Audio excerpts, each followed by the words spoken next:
వర్షం పడుతున్న సాయంత్రం హైదరాబాద్ నగరంలో ఒక చిన్న బస్ స్టాప్ దగ్గర అర్జున్ ఒంటరిగా నిలబడి ఉన్నాడు. చేతిలో పుస్తకం, మనసులో ఎన్నో కలలు. అప్పుడే అక్కడికి వచ్చింది మాయా. తెల్లటి చుడిదార్, తడిసిన జుట్టు, ముఖంపై చిన్న నవ్వు. ఆ ఒక్క చూపులోనే అర్జున్ గుండె ఒకసారి ఆగిపోయినట్టు అనిపించింది. మాయా తన దగ్గర గొడుగు లేక తడుస్తూ నిలబడింది. అర్జున్ తన గొడుగును ఆమె వైపు చాపుతూ అడిగాడు. మీకు ఇష్టం ఉంటే మనం షేర్ చేసుకుందామా? మాయా చిన్నగా నవ్వింది.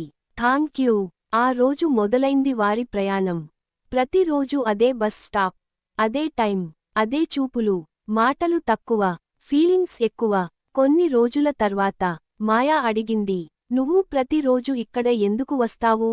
అర్జున్ నవ్వుతూ చెప్పాడు, బస్ కోసం కాదు, ఒక నవ్వు కోసం. మాయా సైలెంట్ అయింది. ఆ మాట ఆమె హృదయాన్ని తాకింది. రోజులు గడిచాయి. వాళ్ళ మధ్య స్నేహం ప్రేమగా మారింది.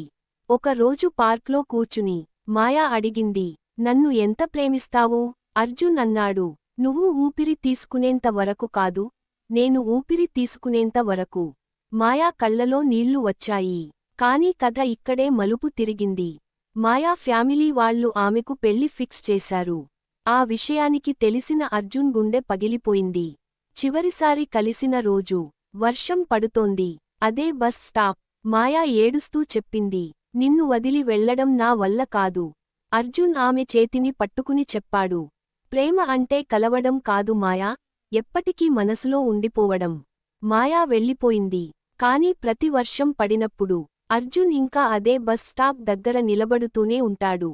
ఎందుకంటే ఆమె నవ్వు ఇంకా అతని ప్రపంచమే.